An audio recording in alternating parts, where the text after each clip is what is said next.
Alrighty, guys, welcome back to the Identity Project. Today, I'm extremely excited. I have somebody that was probably one of the most pivotal mentors in my life at a very, very young age.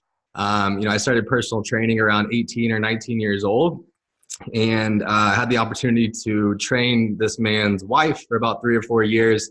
And through that relationship, at one point they asked us out to dinner. We saw them at dinner or something like that. And Logan asked me, he said something like, what do you see your life here in 5 years from now or 10 years from now? And that was the first person that ever actually asked me a question like that, kind of looking forward, into what I wanted out of my life. And I remember asking him, how do I start to, I don't know, kind of become like you? How do I start to find success? How do I start to become successful? And I went onto your website. I took all of the books that were on that website, ordered all of them that night. And I think I told you at the gym, I was like, hey, I ordered all those books on your website. And you were like, you ordered all of them? And I was like, yeah, every single one of them. And you were just laughing. But anyways, with all that said, Logan Stout, what is going on, my man? How are you? Man, great to be here. And first of all, thank you for, that dinner. I didn't forget about it, but I did forget about it. And so, but I do remember you saying you ordered all those books. And I remember that my first thought was, I said, this guy's either really smart or really dumb. I'm not sure. Like there's 100 plus books on the site at loganstout.com. And I'm guessing that's what the site you're referring to. Yep. And I told my wife that we're driving back from the gym after you trained her. And she goes, well, he didn't mean all of them. I asked him 3 times and he said all of them. And so I guess he did. But no, man, it's great. I'm so proud of you, brother. I love the theme of this podcast. I get asked to be on podcasts, all the time. I just did the one with Grant Cardone the other day, and then did one with John Maxwell the other day before that. And they're all kind of the same genre. And I love doing them. Don't get me wrong. And I'm happy to serve. But I love the theme of this one. When you told me the subject matter of this, I always want to know, like, don't just tell me where you are, tell me how you got to where you are. I think that's sort of the theme of this. So I'm excited to hear what your questions are, man. I'm excited to be on, and thanks you. It's an honor to be on and to be a part of what you're doing. Well, thank you so much, Logan. I appreciate you coming on, man. I think back to 24-Hour Fitness when I asked you to come and speak for the trainers and the staff there. And, you did that on a whim as well. And obviously you've spoken in front of huge audiences. So I'm just so humbled that, you would take the time to do that. But let's dive into your story. So kind of keeping it true to the podcast, let's take it all the way back. Where were you born, and what were you like kind of growing up as a child in those elementary school days? That's a great question. Yeah. So I was born in Dallas, Texas, and my mom raised me and my little brother. I worked full time since the age of 12. And so I went to Canyon Creek Elementary School in Richardson. We used my grandfather's address so I could go to that elementary school because we were living in a not so good part of town and in an apartment. And went to Canyon Creek Elementary School. Then I went to North Junior High. And that's where I met my wife in 7th grade. And I had a crush on her from 7th grade all through high school. I was the athlete and she was the captain of the cheerleading team, all this stuff. And I'll never forget one of the worst days of my life. She calls me, and this is before cell phones, right? This is before social media, right? She called, and so there were no caller ID. It was a landline, and it was, hooked up to the wall, and and so I answered the phone. I go, hello, and it was the first time she'd ever called me in my life. I don't even know how she got my number, but I go, hello, and she goes, hey, is Logan there? I said, this is Logan. She goes, this is Haley. And I was like that, speechless. I said, hey, Haley. And she goes, hey, we're really good friends, and I was wondering if you could help me. And I'm like, this is my chance, man. It's going to be awesome. And she goes, I wonder if you could help me. I'm having boyfriend problems. And she starts asking me for advice about her boyfriend. And I was like, I am officially in the friend zone.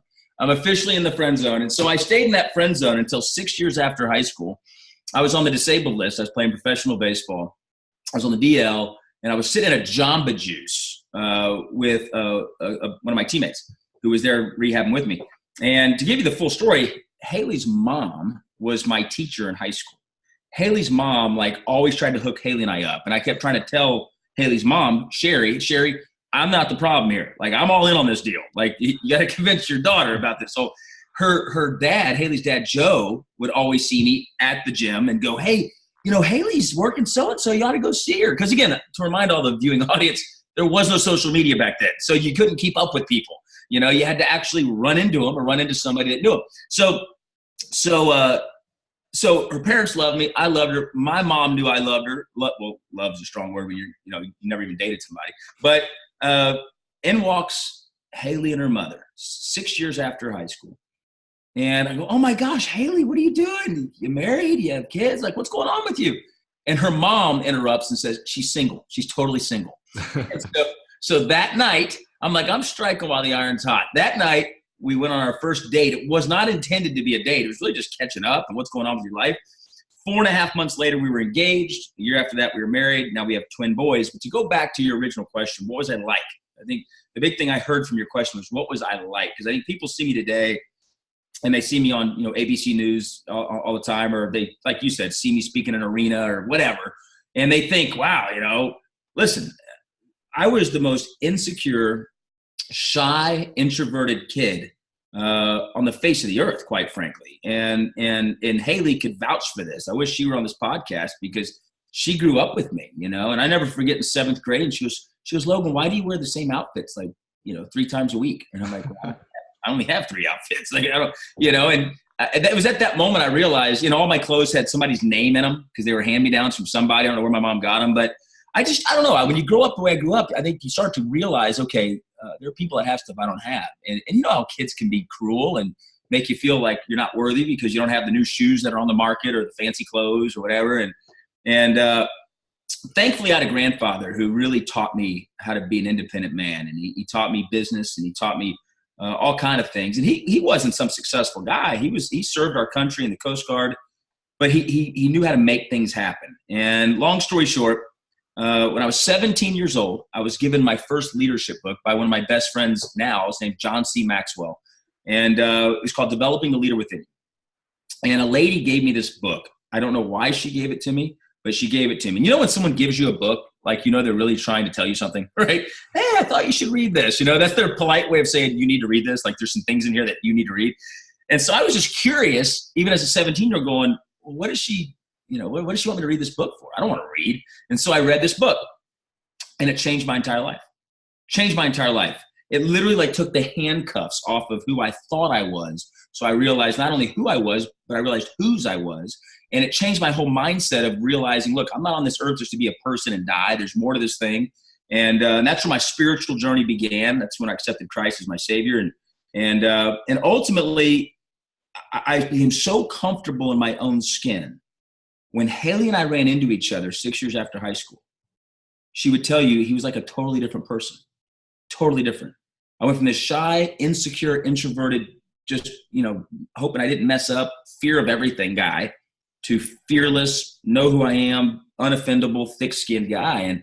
And so I say all that to say this, when you grow everything around you grows. That's the biggest tidbit I want you to take from that part of my life is the greatest investment you'll ever make is in yourself. And when you grow everything around you grows. And I've witnessed that. I am not where I am today without a personal growth plan and personal development and spiritual development. And it's changed my life. If anybody's listening to this out there and you feel like something's missing in your life, you feel like, man, you just feel like you're meant for more, or maybe you're on the opposite end. You're just down in the funk. You feel like nothing you can do is right. Then you're welcome to message me, whatever, on social media. But listen, I've been there. I can relate to you, and I've been blessed to do things I once only dreamt of doing. And so, Justin, that's a great question, man. And I'm still humbled by it. I'm humbled by the things I get to do in life and who I get to do life with. As a kid, my favorite things to do is watch the Dallas Cowboys, right? And my favorite player was Troy Aikman. I couldn't wait for the Cowboys. Of course, that's back when we won. But we might do all right this year. You never know. We'll see. But 3 Super Bowl championships in 10 years, And I remember, man, Troy Aikman, my goodness gracious, right? That dude's a buddy of mine and a business partner now.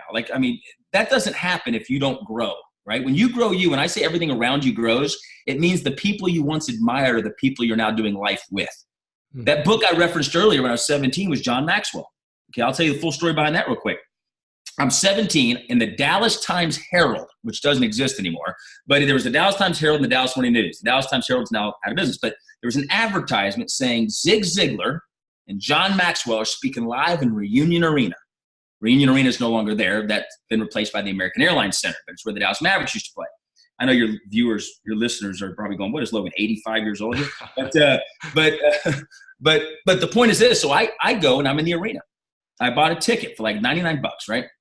And I'm sitting there because I couldn't wait to meet, to see the guy that changed my life. His book changed my life.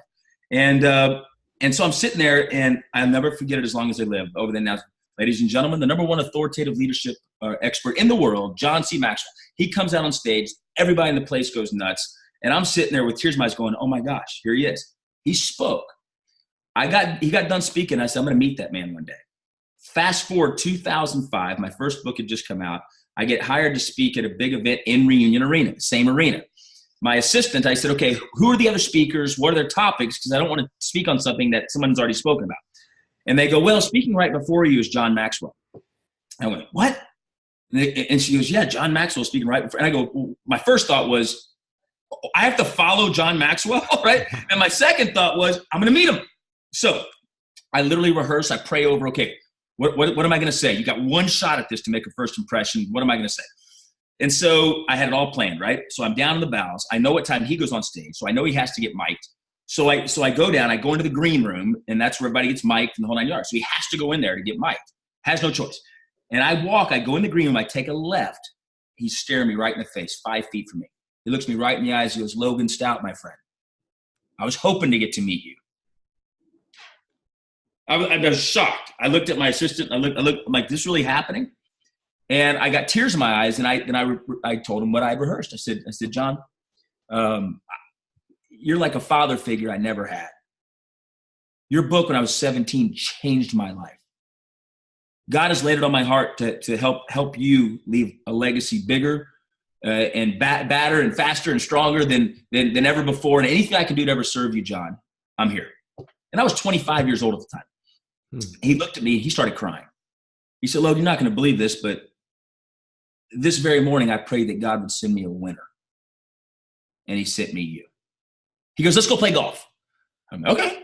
I'm not just going, John Maxwell's asking me to play golf. Like, for those of you who don't know John Maxwell, I mean, the Pope gets inaugurated and John Maxwell's hired to come speak, right? Literally. And John and I, we've been hired, we've spoken in 24 countries, hired by presidents of 24 countries. I mean, this guy is the global icon. Shaquille O'Neal's sitting in my office, I don't know, a few months back, and he goes, Logan, I know you and Dr. Maxwell are good friends. Is there any way I can meet him? I said, you've never met John Maxwell? Like Shaq, right? I mean, he can meet whoever he wants. You want to talk to him? Yeah, sure. So I text John. I go, John, I'm sitting here with Shaq. You got a second? And he goes, I'm in, where did he say he was? Like Malaysia or something. I'm in Malaysia getting ready to speak. And I said, it'll only be 2 minutes. John thought I was messing with him. And so we go on the phone. Of course, it's Shaq. I have it on FaceTime, And so John texts me back. He goes, I thought you were full of crap. Shaq gets on the phone, though, and Shaq says this. He goes, Dr. Maxwell, I've graduated college because of you. A lot of people don't know Shaq's story. Shaq got cut from his high school basketball team. Everybody knows Michael Jordan did. No one knows Shaq that I didn't know. And I look at Shaq, what do you mean you got cut from your high school basketball team? I said, how tall are you? He goes, 7 foot. I go, who cuts a 7-foot guy in high school? Like seriously? He goes, I was terrible. I was terrible. But anyway, so my point is this. When you grow everything around you grows. John says, let's go play golf. I go play golf. Now, every year, John and I go for a week to play golf. He and his wife, my wife and I, we go to Pebble Beach, rent out the entire course. And here's why I say all this. I grew up dirt stinking poor, raised by a single mom, worked full time since the age of 12. But I committed to growing me. I committed to controlling the input, therefore controlling the output. Because there's the deal. You either make your way in the world or the world makes its way in you. That's a fact. And this world is a distracted, messed up, superficial place. It really is. And again, not to insult anybody, but look no further than a selfie. I mean, 15 years ago, somebody said, hey, guess what? Everybody's going to go around taking pictures of themselves and posting them on the internet. You'd have gone, who would do that? Everybody does.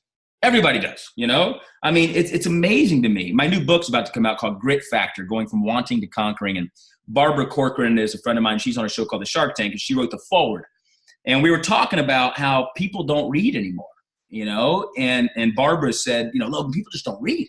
I go, that's not true. We actually did a study.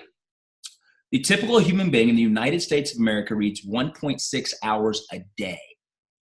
And of course, Barbara's from Jersey, right? So she goes, you're crazy. What are you talking about? I said, Barbara, they read 1.6 hours a day of social media. Social media, yeah. Social media. And so I always tell people, hey, look, and I'm on social media. I think the key to social media is use social media. Don't be used by social media. And I'm guilty. I'll sit there on my phone. I see a squirrel riding a skateboard. Next thing you know, a jet skier going over a shark or something. It's like it's intoxicating. And so I think social media is a good thing. I don't think it's a bad thing if you keep it in perspective. So that's my upbringing in a nutshell. And I hope that answered your question, Justin. But yeah, man, what else? Yeah, no, that was an amazing answer. I feel like I have blood running through my veins. I'm like fired up right now. But yeah, I actually have that book over here, and from your website, obviously, I think I pretty much got like every John Maxwell book for the most part. But yeah, it's those books made an impact in my life, and I think it started the trajectory into now where I found I learn actually better through podcasts and audiobooks. Throughout school, I always thought I was stupid. I had like dyslexia. It took me forever to actually read physical books, and so when I started listening to the audio or watching like video, I picked it up way faster. I retained it way better. So yeah, I want to dive back into the story a little bit here, because when you read that first book, like what was the next step that you did? Like you said that you went all in on you, right? So you read that first book, that it was this light bulb moment, right? But what were the next steps? What were like the action items in your life that you actually took after reading that book? Well, the first thing is I realized there are 3 great ways to waste time. I mean, that's the first thing that really hit me is I realized, okay, Logan, stop worrying. Worrying solves absolutely nothing. If you want to waste time, just keep worrying. Because I worried, worried about my mom. I worried about, my little brother. It's just, you grow up in this trying to survive mindset, right? Which is not a good place to be. And I realized, okay, worrying is not going to do anything, right? Listen to me. Managers, and I spoke about this on my Logan Live. Every Monday at 8 p.m. Central, I do a Logan Live on my public figure Facebook page at Logan R. Stout. 30 minutes, we do a topic of the relevant. And I talk about essentially managing your life versus leading your life. And the biggest thing I realized is I need to start leading my life and stop managing my life. When you manage your life, you put a lid on what you're capable of doing, right? Managers are more focused on where they are. Leaders are more focused on where they're going. And I think it's important to understand the difference. So the light bulb moment for me was that, first and foremost. Stop worrying. You can't be progressive and worry at the same time. You can't lead and complain at the same time. So stop worrying. The second thing is stop comparing myself to other people. When you're a have-not, you can't help but compare yourself to other people. I think a lot of people struggle with that, and they do have stuff, right? And so stop worrying, stop comparing yourself to other people. And the biggest thing is love me some me, man. Don't try to be someone I'm not. Just love me some me. Not everybody's going to love you. Who cares? Bottom line is your creator above loves you. That played an audience of one. And if he's happy with you, then man, you're great. And so I just stopped. I just didn't care, and I just became an unoffendable human being. And I think it's so liberating. You know what I mean? It's liberating when you stop worrying, you stop comparing yourself to other people, and you don't let other people take you off your game. You just be unoffendable. And so those are really the mindset action steps. And here's why. Thoughts lead to actions, actions lead to habits, habits lead to results. That's the bottom line. Thoughts, actions, habits, results. It's as a man thinketh, right? And so the biggest thing for me, the action items, I started controlling my input. Think of your brain like a store, right? Okay. Most people have expired goods in their store. And that's why they're practically out of business. Okay. Right? They're in debt. They're struggling. It is what it is. They celebrate Hump Day, which is a depressing thought all in of itself. Hump Day, I got to throw myself under the bus. I didn't know what Hump Day was. And so I'm on Facebook one day. This is like a few years back. And it's probably 1 o'clock in the afternoon. Kids are in preschool, whatever it is. And I'm like, hey, honey, come here. And she goes, yeah, babe. I go, do you know today's Hump Day? And she goes, yeah, every Wednesday's Hump Day. I go, well, how come we haven't celebrated? Celebrate Hump Day. And she goes, no, honey, it's not, that's not what that means. I go, what? I only know one version of Hump Day. Like, what's it mean? And she goes, no, people are, they're halfway through their work week. They've survived halfway through their work week. And so that's Hump Day. And I had 2 thoughts. My first thought was, I like my definition a lot better. The second thought was, how miserable does your life have to be that you celebrate surviving halfway through your work? Like, I'm the opposite. I can't wait for Mondays. I mean, Sunday, I'm sitting around going, okay, I went to church, got my workout in. It's like, okay, let's do something. Like, nobody wants to do anything, you know? And I'm not good enough at golf to keep playing that thing all the time. So I mean, I just think my first thing is mindset. Let's go back to the example I was talking about at the store. Okay, you gotta replenish your storefront.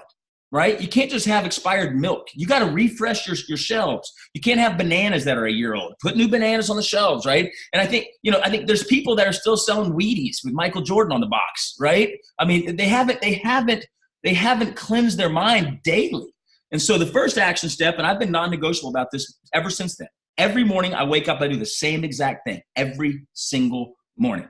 I read a daily devotional every single morning. Okay, the one I read right now is called Wisdom Hunters. It's emailed right to me. So boom, there. So no matter where I am in the globe, it hits my phone. Early in the morning, I'm on it. Second thing I do is I read personal growth, personal development. It doesn't have to be a lot. It can be 2 pages. It can be 3 pages, right? A little bit adds up, right? So I do that. And I do my prayer time every morning, and then I kind of go conquer the day, right? And so I just think it's important that the first action item we all take is start the day off investing in you, or else the day is going to zap you. That's just the bottom line. And so that was the first big action item is just understanding the thoughts. The second big action item I got out of that is I had stopped dreaming. I started surviving, quite frankly, you know, and I think most people, they just exist their life versus design their life. You know, one of my companies is called ID Life. And the reason I named, I'm actually in my office right now filming this, but the reason I named the company ID Life is it stands for individually designed life. It's not trying to sell products to people. It's a way of doing life. It's a mindset. And that's the movement that we created at ID Life. It's not just some health and wellness company. It's a movement of doing life better. Whether you want to be a part of our products or don't want to take our products, that's up to you. But let's do life better together, you know? And so that was the second big action item I had for me personally is, first of all, personal growth plan, feed my mind, period, end of story. The second thing was be intentional. Intentionally live. In fact, John Maxwell and I were talking about this. He actually wrote a book about it. Check this out. Hold on. Here, it's called. He gave me the first ever leather-bound copy. It's called Intentional Living. You all need to read this. Intentional Living, and there's nothing in it for me, right? Some of you are probably going, "What, does he get paid a percentage of every John Maxwell book that sells?" No, I don't actually. I'd rather you read my books. But hey, but to Logan, this is number 1, the first leather-bound intentional living book. It's because you're number 1. Who would have thought this poor broke kid growing up, raised by a single mom, working full time since he's 12, paid $99 to go to Reunion Arena to see this man in person, would be getting the first ever copy. I say this to inspire you, not to say, look at me. I hope you'll take this the right way. Because imagine if you invest in you, what kind of dreams are going to come true for you. And here's what I know. As you grow you start going towards your dreams, and your dreams actually get bigger and bigger and bigger and bigger and bigger and bigger and bigger. I went from wanting to see John Maxwell live to then my dream got bigger. I wanted to meet him. To then my dream got bigger. I wanted to speak on stage with him. Then my dream got bigger that I'm playing golf with him every day. You see what I'm saying? And so that's just a dumb example, but it's an example nonetheless. And so for me, it's about intentionally living. And one of my biggest pet peeves is seeing people just exist through life and not realize you are a masterpiece. You are unique. You are special. You're on this earth for a reason. And the reason most people don't find that reason is because they haven't sought the purpose of the reason. And the purpose is what has been instilled in your soul and in your heart from the day you were born. You see, that's your dream that was implanted in you. And the world tries to steal your dreams from you. The world is full of professional dream stealers. Don't let them rob you of what your destination was on this earth. And that's the whole thing you have to understand. They don't expect other people to understand your dreams because they weren't given those dreams. They're given different dreams, right? And so I just think it's important that when I look back when I was 17, my second action item is I got to start dreaming again, right? I got to intentionally live my life and start dreaming again. You'll never hit a bullseye that doesn't exist. So I had to start setting bullseyes, and that's where that whole bullseye training came out with. That's actually, Justin, nobody even knows this. I'm telling you for the first time. It's in my new book called Grit Factor. That bullseye exercise I implemented in my own life that changed my life. It's very simple, and here's the simple premise I'll give you with it.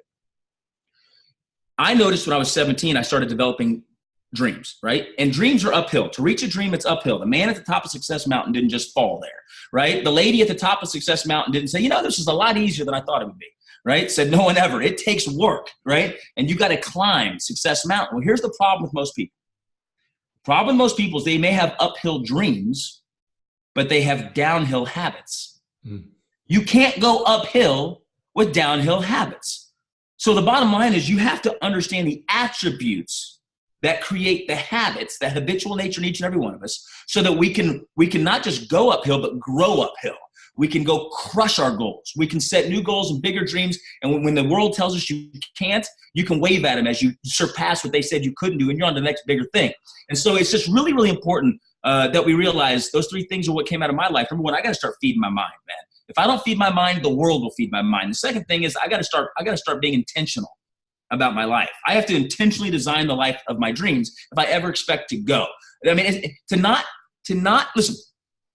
I know I'm getting on a rampage here, but the majority of people spend more time planning their vacations than they do planning their lives. Plan your life. It's worth it. I promise you. And then work your plan, right? And then the third key is this.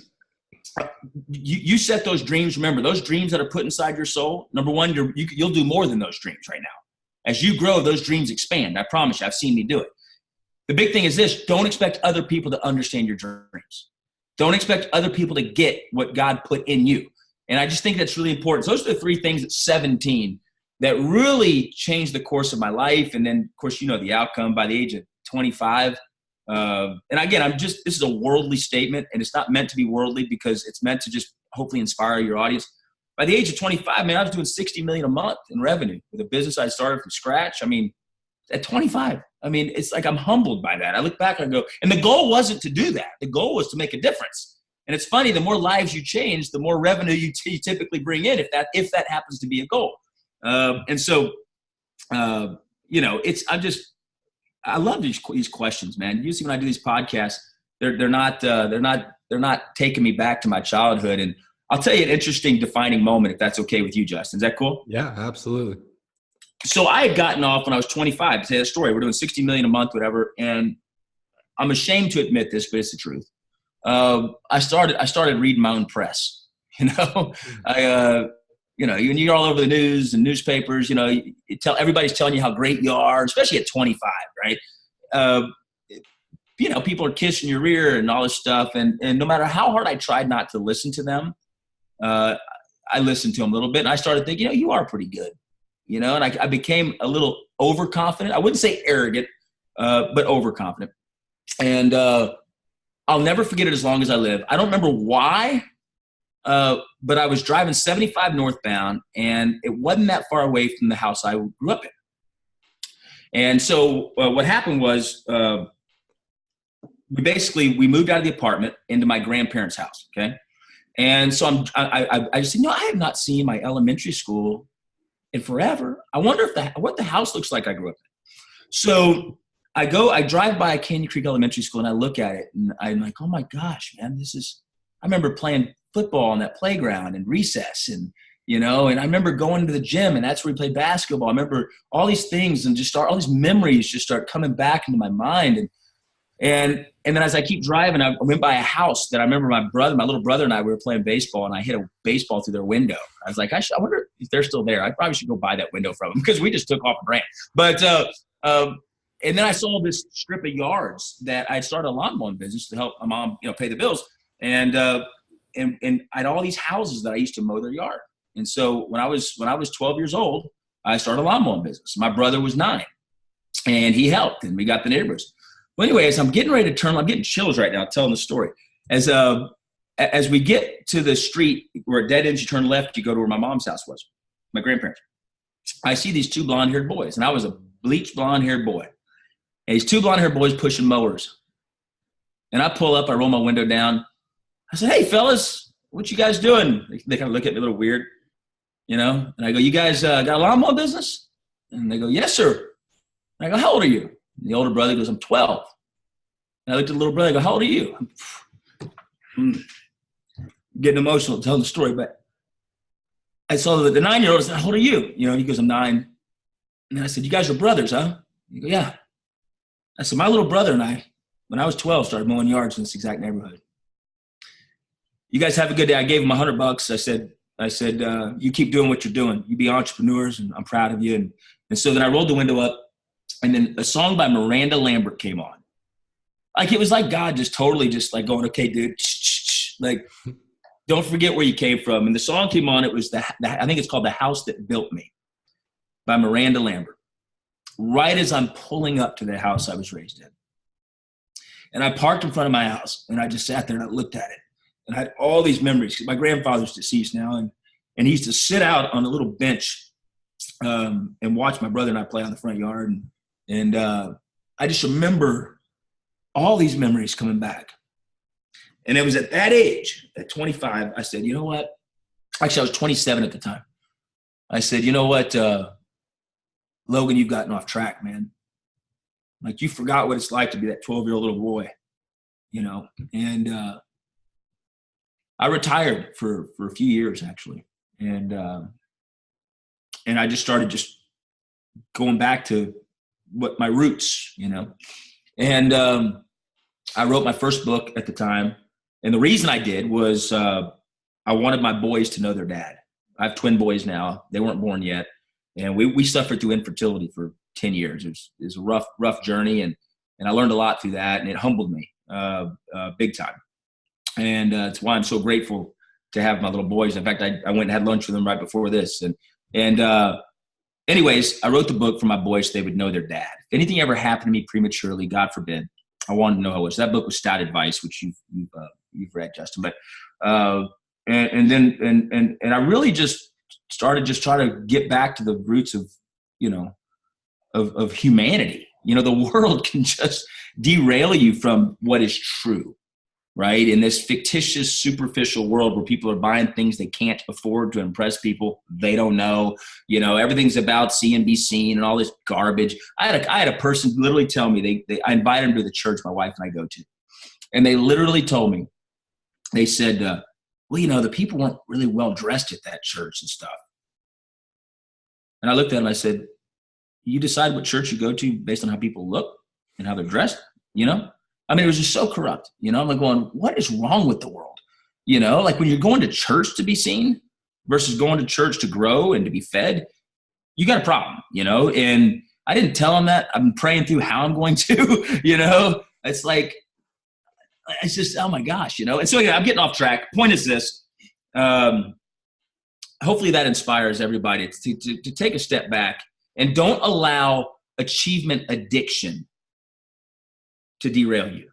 I had achievement addiction, right? It was all about what's next, what's next, what can we go conquer now? What can we go conquer now? You know, and the biggest regret I have in my business career is not enjoying the ride.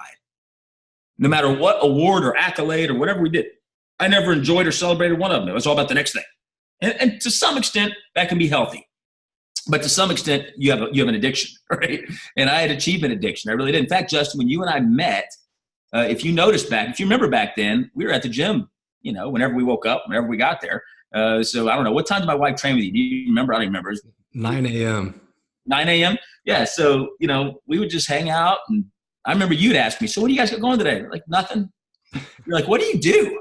Nothing. You know, it's kind of interesting that you're asking me this question. The story's coming about because it was in that chapter of my life that my wife and I were retired, and we're just trying to get grounded and just live a little bit, you know. And I think it's healthy for all of us to vacate a little bit, and because when we die, and then I'll turn it back over to you for the next question. When we die, I promise you this: when we're on our deathbed and those closest to us are visiting us, we're not going to sit there and go, you know what?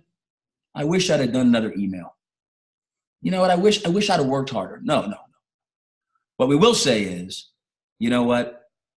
I wish I'd have made more time for the ones that meant the most to me versus giving what was left of me to those that meant the most to me. All right, Justin, what's next, man? Yeah. Wow. I love that, man. That's beautiful. It makes me think of this example of somebody named Ben Bergeron, and he talks about basically life is a juggling act, right? And so you have these balls that are rubber, that could be your career or whatever, right? And then your family is a glass ball. And so you're juggling all of these balls. And if you drop a rubber ball, it'll bounce, you know, you can pick it back up, right? But if you drop your family, if you drop the glass ball, it shatters. And, it just goes to paint that picture of like, that truly is what matters most. We hear it all the time growing up, but it's easy to take it for granted. So why, or what, I guess my next question would be, knowing how busy you are and knowing how much you have going on, I would say you're probably more productive than the majority of the people in this world. How do you manage all of this? How do you balance life with family and having two little boys and a wife and all of this? That's a great question. People always say, I don't have time. How do you do it? I don't have time. So listen, we all have time. It's how we choose to spend it, right? It's not the time in the day that matters. It's how we spend the time in a day that matters. And so for me, it goes to point number 2 is intentional living. Intentional living, and I'm very intentional. And I plan time with my kids in my calendar. I make sure I pick my kids up from school at least twice a week. So daddy is there. I make sure I go have lunch with them on a regular basis. Like I plan this stuff like I plan the most important business meeting of my life. Because to me, time with my kids is more important than any business meeting. And when all is said and done, usually more is said than done when it comes to our families. And I see people get into management mode with their spouses, and it's easy. When you're courting each other, you're up till 2 o'clock in the honeymoon phase, as I call it. You're up till 2 o'clock in the morning saying dumb things. I love you, Pookie. I love you, Pookie. I love you more. I love you more. You're the best. You're the best. You think they're perfect. We've all been there, right? It's that honeymoon stage. Well, eventually, you graduate past that. You have some adversity. Maybe they don't put the toilet paper on right, or maybe the toothpaste, they don't put the lid on. You have your first fight. Right? Well, you overcome adversity, you start having some progress, the relationship becomes a little more in depth, start learning more about each other. But then inevitably, if you survive all that, you get to stage 4. And stage 4, in any business, any relationship, it's one of my favorite keynote speaks. Companies hire me all over the globe to come give this speech. And so I'll just give you the Reader's Digest. Stage 4 is management mode. Listen, most people exist through their relationship versus growing their relationships. And then they wonder why they don't have that spark they once had. Right? It's like, you're courting them before they say, I do. Right? And then you get married and all of a sudden it's like, you don't even communicate anymore. Right? And all you start seeing is what you don't like about each other. And Justin, you just had a baby. So I'm just warning you, buddy, here it comes. Okay. I'm just telling you, all the parents said amen. So I'm just telling you, when you have kids, I have twins. So I went from being the highlight of my wife's life to number 4. Now, some of you may be going, well, I thought you said you only had twins. Yeah, that's true, but I also have a dog. So I'm number 4, right? So we got the twins, we got the English golden doodle, and then there's Logan, right? And so it's like understanding the complexities of how relationships work is critical. And so, I just think it's important that we all understand that you got to make time. You got to make time for the people that mean the most to you, or else the people that mean the most to you will soon become obsolete to you. And I think it's important you realize that it's the less you spend doing something, the less you appreciate it. And the more you feel like there's something else out there that can replace it. And listen, don't get me wrong. Sometimes a separation is necessary. Okay. I'm not judging anybody. I don't want anybody to take that the wrong way. What I'm saying is give the best of what you got to what matters the most versus the left of what you got, what matters the most. And so for me, Justin, I own a bunch of companies and, all that type of stuff. And from the books to the speaking I just don't waste any time. I think, the greatest time waster in the world and income reducer in the world is the television. I think social media is catching up with it, if not surpassed it, to be honest with you. So look, I don't see anything wrong with unplugging and watching television. I don't see anything wrong with it. Just DVR it and do it when you're done with everything that matters most, And I think this is a big one too. I don't even watch a show at all. I've got a bunch of kids. I own the Dallas Patriots, started that 20 years ago. So we have a bunch of guys in the major leagues. And so they're always texting me, going, how did I look tonight, coach? What'd you see? So I DVR all their games. So like Trevor's Story with the Colorado Rockies or Josh Bell with the Pirates, or all the guys. And so I'll go watch their at-bats instead of watching the whole game. I can watch all their at-bats in 3 minutes. It's simple. I can give them what they need. And listen, some people may say, well, Logan, that just doesn't sound like you're enjoying the game. And I want everybody to hear me on this. This is big. You're either going to sacrifice now or sacrifice later. Either way, there will be sacrifice. And so my whole deal when I was younger is I'm going to sacrifice now so I can play the rest of my life if I want to. It's that simple.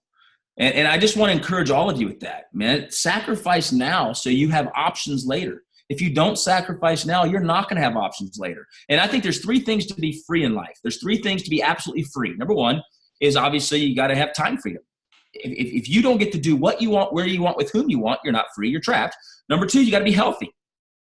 That's one reason I own a health and wellness company, right? If you're not healthy, it doesn't matter how much money you have. It doesn't matter how much time you have. If you're strapped to, if you can't move, if you can't get out of bed, if you can't, you know what I mean? You got to be healthy. And most people don't view their health as an investment. They view health as a cost, which is absurd.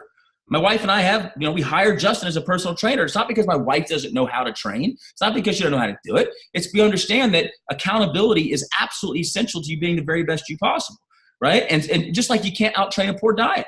That's why I'm so big on, not to do a plug here, but I mean, we're the only DNA personalized vitamin company in the world. We do that because we understand that it's hard to eat clean in today's world. It's just hard. All the fake ingredients and all this garbage. So you got to be healthy. The 3rd thing is money. I love the person that, money's not that important. Yeah, they'll lie to you about other things too. Okay. You need money. All right. Period. You need money and you can't give what you don't have. One of my wife and I's favorite things to do is to give, and to give to those that are less fortunate. And you can't give it if you don't have it. Well, you need money. Okay. So time, health, and money, that's the trifecta to you being free and doing life as best as possible. And so for me, if I'm not locked in on my main objectives, I say no. I think the problem with a lot of people is they're people pleasers. They have a tough time saying no, right? And listen, know the difference between people pleasing and pleasing people. There's nothing wrong with wanting to please people, but being a people pleaser is your inability to say no. So for me, I say no. I was just on an interview the other day. I forget which podcast it was. And this guy had asked me 100 times. I said, no. Right? In fact, I literally told him, said, stop messaging me on Twitter. Because I actually do reply to every message I get on social media. My team runs my accounts, but I'm the one who replies to every message because I want to be approachable and accessible. And so I finally told you, stop messaging me. I will let you know when I'm willing to be on your deal. Right? So it's like 3 years later, I had some things I was working on. It's okay, I'll do your podcast, right? And so anyway, here's the point I'm trying to make. And I'll wrap up this question with this answer, and then I'll answer whatever's next. You know what they call someone with more than 3 priorities?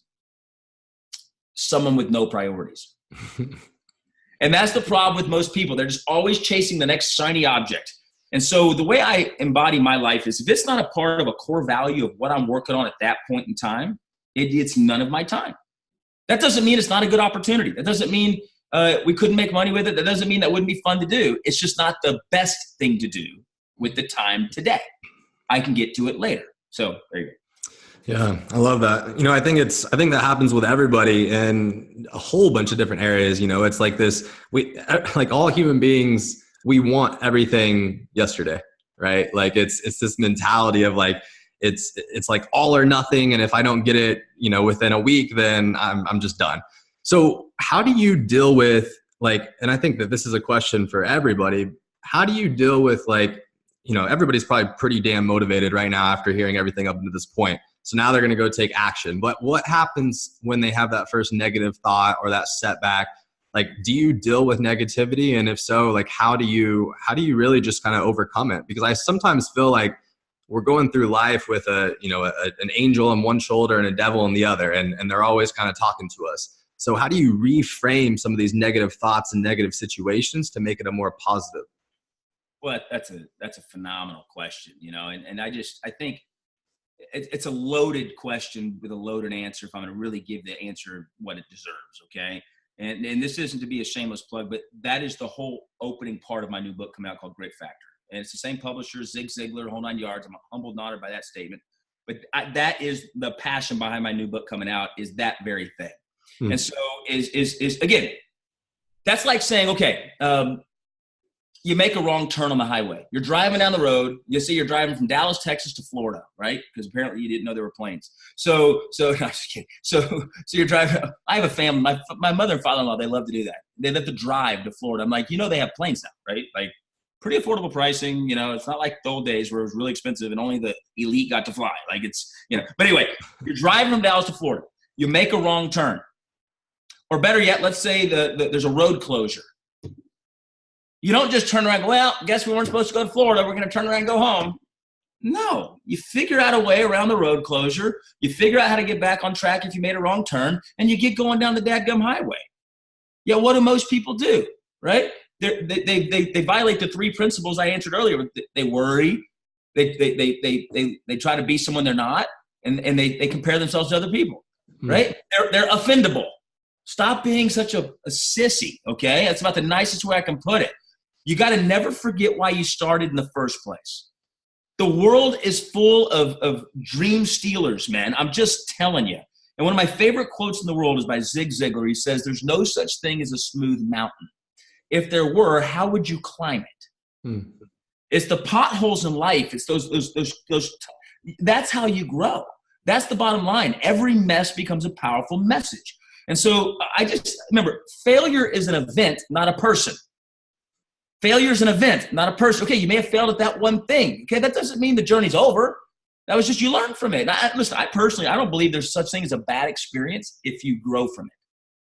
The only way it's a bad experience is if you're right where you were when it happened, right? Nothing changes in your life. And so I can tell you guys, everything I've ever done, there's been doubts and fears and naysayers and the whole nine yards. In fact, everything. If I just tell people this, here's how you know if something's worth it. It's going to take longer, cost more, and be more stressful than you ever imagined. That's how you know it's worth it. I call it the litmus test. That's how it separates all the pretenders from the contenders. That's it. It's that simple, right?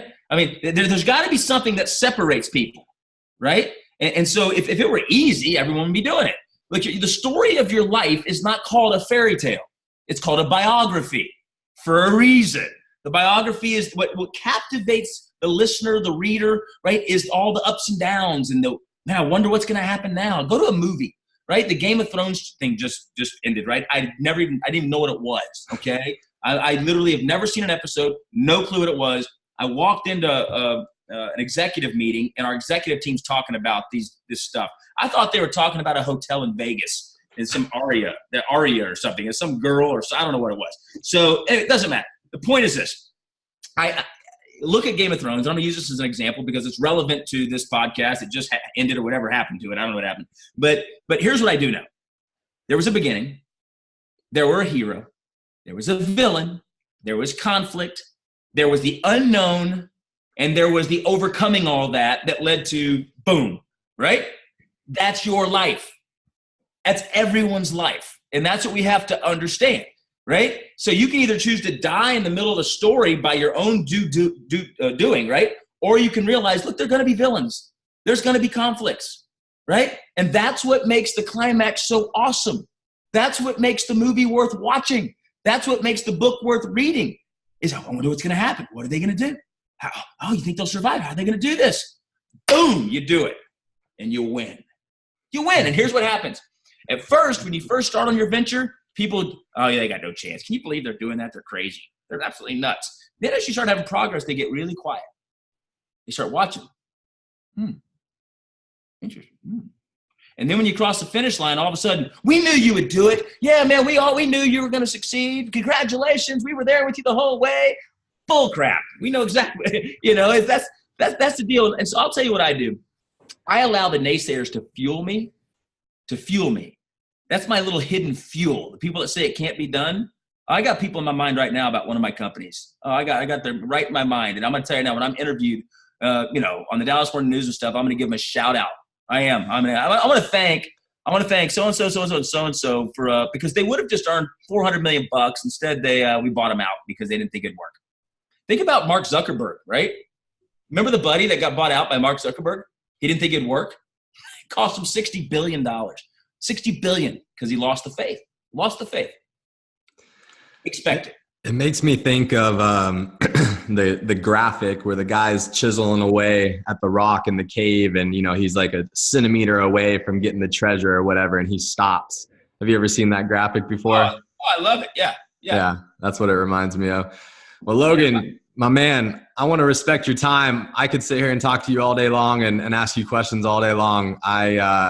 This podcast is jam-packed. So for those of you that weren't taking notes up until this point, replay this, rewatch this, take notes, and then Logan, what you mentioned a few of these things here kind of coming up for 2019, but where can everybody find you at, find the book, the website, kind of get connected with you?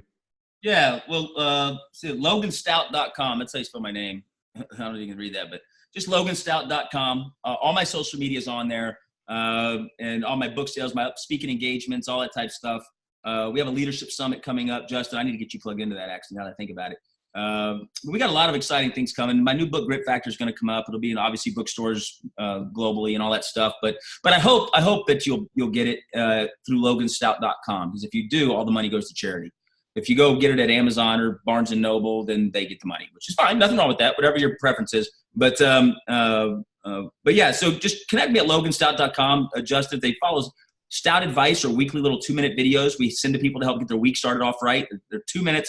They're free. We do that. And then obviously every Monday, Logan Lives on my Public Figure Facebook page at 8 p.m. Central. And it's wherever I am on the globe. It's kind of funny because like we did one from the Dominican Republic the other day. And then I don't know. I think John and I, Maxwell and I were in Guatemala when we did one. So we got a lot of fun with those. But Justin, buddy, I really appreciate you putting this podcast together, man. I think it's awesome. I love the principle behind it, and I'm honored and humbled that you invited me to be honest, man. So I really appreciate it. And I hope your viewing audience will connect with me over at social media and at loganstout.com. Absolutely. Logan, thank you so much, my man. I really, really appreciate it. I didn't think, I'll be honest, I didn't think I was going to get you to cry on the podcast, but hey, my man, you really brought it. So I really appreciate you being vulnerable there and transparent with everybody. And yeah, man, thank you so much. My pleasure, brother. Talk to you soon.